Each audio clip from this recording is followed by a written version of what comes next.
kita masing-masing. Berdoa dimulai.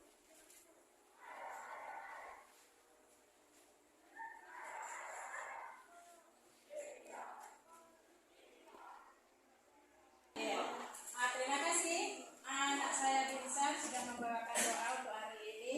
Oke, sebelum kita melanjutkan materi ini, saya absen dulu.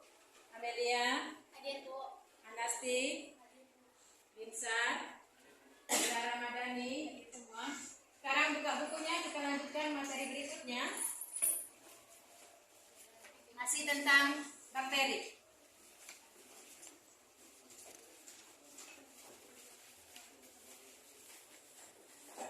Oke, sudah? Sudah, Bu. Ya. Sebelum kita melanjutkan kepada materi berikutnya, saya akan singgung sedikit materi yang sudah kita pelajari beberapa hari yang lalu, yaitu mengenai reproduksi bakteri. Oke, reproduksi bakteri ada dua, yaitu secara seksual dan paraseksual.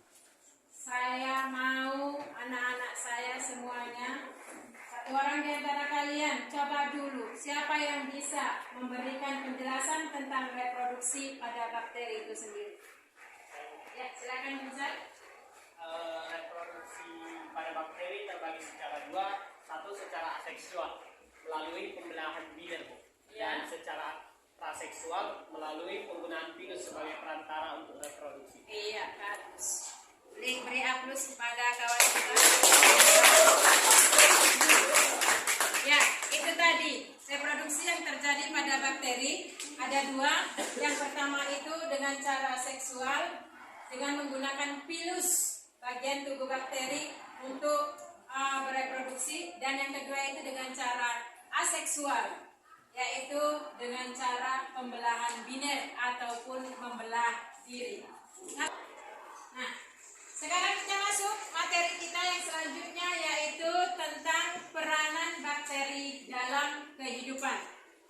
Oke, sebelum kita membahas lebih dalam ke sana, kita lihat dulu tujuan pembelajaran kita pada hari ini. Jadi ini dia, ada dua tujuan pembelajaran yang harus kalian capai pada pertemuan hari ini. Yang pertama adalah melalui diskusi kelompok nanti kalian bisa menyimpulkan peranan bakteri dalam kehidupan dengan benar.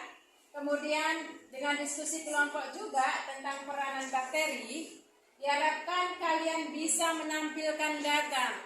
Berarti ini kalian bisa memberikan informasi kepada masyarakat apa saja peranan bakteri dalam kehidupan, baik dia yang menguntungkan dan yang merugikan. Di sini ada ini, peranan bakteri dalam pembuatan makanan dan minuman dengan benar. Berarti kalian bisa menampilkan makanan apa saja dan minuman apa saja yang dibuat dengan menggunakan bantuan bakteri itu sendiri.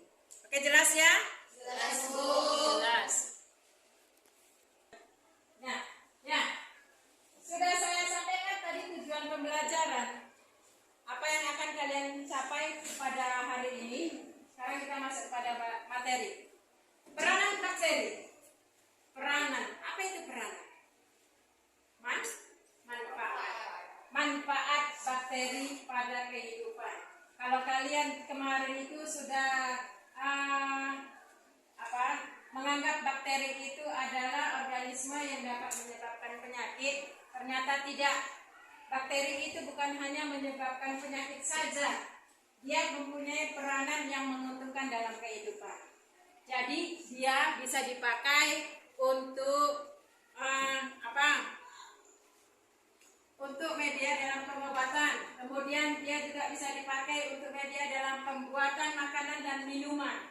Jadi tidak selamanya bakteri itu mempunyai peranan yang negatif di dalam kehidupan. Oke, untuk lebih jelasnya kita simak dulu video yang ada di depan. Kita lihat dulu. Untuk lebih jelasnya kita lihat dulu video yang ada di depan. Meningitis adalah suatu peradangan dari selaput-selaput otak yang mengelilingi otak dan sumsum tulang belakang. Penyebabnya beragam, bisa dari virus dan bakteri seperti bakteri E. coli atau Streptococcus. Penyakit ini kerap menyerang bayi, anak-anak, dan dewasa yang angka kesembuhannya rendah dan dapat mengakibatkan cacat permanen. Bisa virus, bakteri, jamur. Tapi biasanya kan kalau kita radangnya sampai ke otak ya, secara status ketahanan tubuhnya mungkin saat itu biasanya lagi turun, ya misalnya kecapean. Jadi kan kalau orang bisa kena infeksi itu ada 3 faktor lingkungan, ya, faktor virus atau bakteri atau penyebabnya itu sendiri, karena faktor manusianya. Selain itu, penularan bakteri pneumococcus sangat mudah karena individu yang terjangkiti akan menyebarkannya melalui udara, pertukaran dari pernapasan, dan sekresi-sekresi tenggorokan seperti batuk dan mencium. Hampir 50% penderita meningitis tak bisa diselamatkan. Jika lolos dari maut, balita atau individu akan mengalami gejala-gejala dari sisa penyakitnya seperti lumpuh, tuli, epilepsi, lamban, dan retardasi. Ya, oke. Nah, tadi sudah kalian tonton video yang sudah saya sajikan di depan. Itulah salah satu peranan bakteri di dalam kehidupan. Kira-kira itu masuk kemana? Menguntungkan atau merugikan? Merugikan. Itu contoh bakteri yang merugikan. Nah, jadi dalam kesempatan sekarang ini, saya akan bagi kalian ke dalam beberapa kelompok untuk berdiskusi mengenai peranan bakteri dalam kehidupan, baik itu yang menguntungkan maupun merugikan. Jadi nanti saya akan minta kalian bagaimana cara kalian itu menampilkan data sehingga kalian bisa menginformasikan data tersebut untuk masyarakat banyak. Nah, oke, untuk kelompoknya saya sudah buat di depan, kelompok 1, kelompok 2, kelompok 3, dan kelompok 4. Silakan masing-masing lihat di depan. Ya, nih sudah jelas ya? Sudah, Bu. Oke. Kalau sudah jelas, di sini sudah ada kawannya masing-masing. Oke, dari sekarang silahkan pindah tempat duduk kalian sesuai dengan kelompoknya masing-masing. Ini kelompok 1, kelompok 2, kelompok 3, dan kelompok. Ya, sudah dibagi ya, sudah masuk ke dalam kelompoknya masing-masing. Saya akan bagi RKPD ke setiap kelompok.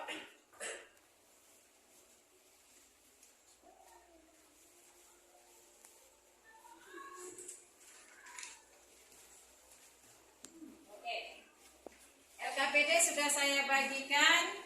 Kemudian ada bahan ajar juga yang saya bagikan sama kalian beberapa hari yang lalu. Jadi coba dilihat di LKPD masalah masing-masing kelompok. Di situ sudah ada tertera apa-apa saja yang harus kalian kerjakan. Yang pertama, kelompok yang pertama itu mengerjakan bagaimana cara pembuatan yogurt dan bakteri apa yang dipakai, yang terlibat dalam pembuatan yogurt itu sendiri.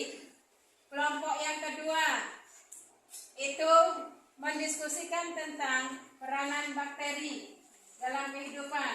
Kelompok yang ketiga itu mendiskusikan tentang masalah bagaimana cara bakteri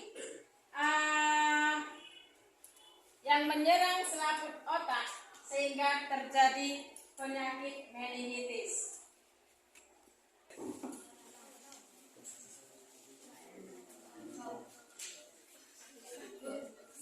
Kelompok 2 ya. Sudah tahu masalah yang akan didiskusikan kan? Sudah, Bu. Ada pertanyaan ataupun kesusahan? Tidak. Sama sekali tidak ada. Oke. Berarti sudah jelas ya apa yang mau kalian kerjakan. Sudah. Kemudian sudah disiapkan moderatornya siapa, penyajinya siapa?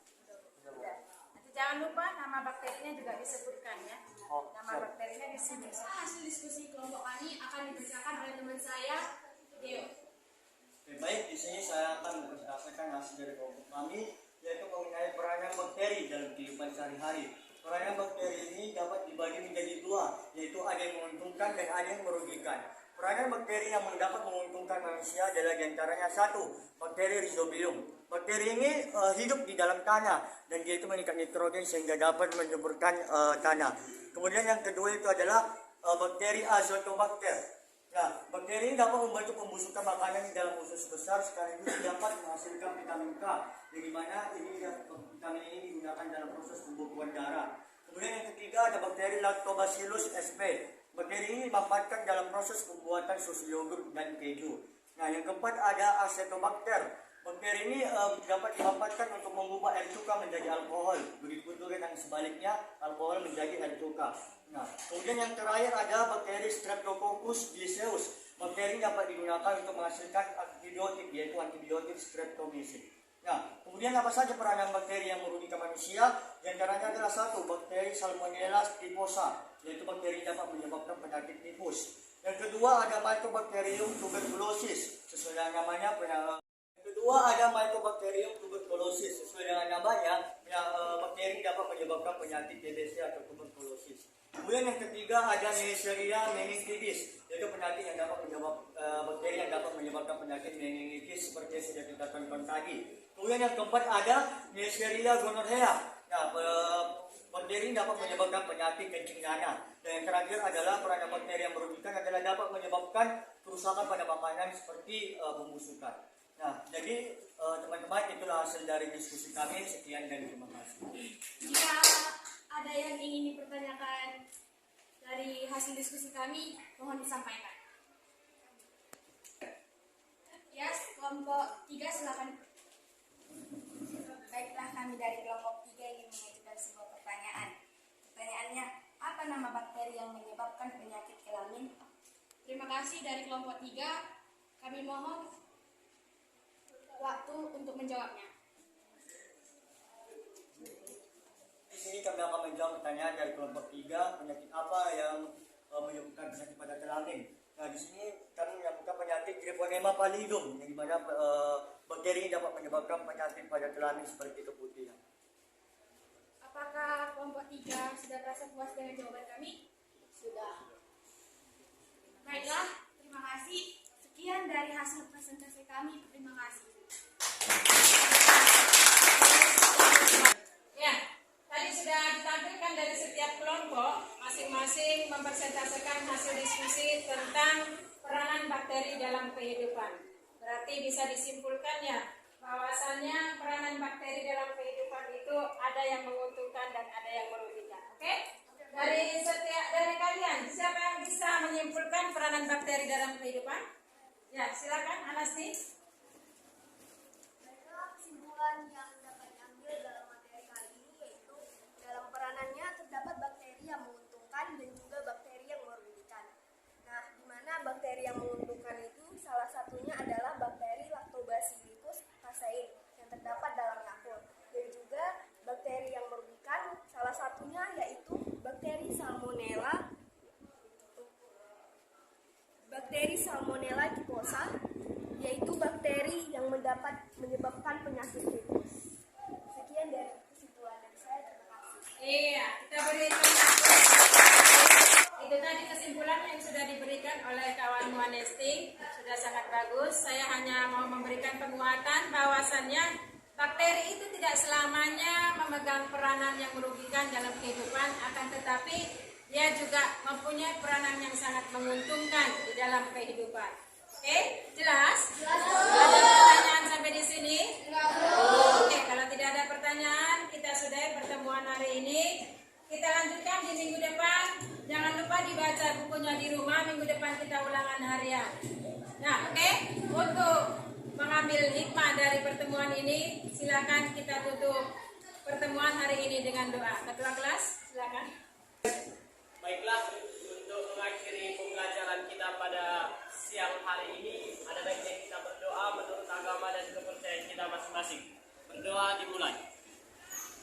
Berdoa selesai. Ya, oke. Karena sudah ditutup dengan doa, maka kita akhiri pertemuan hari ini dengan ucapan selamat siang.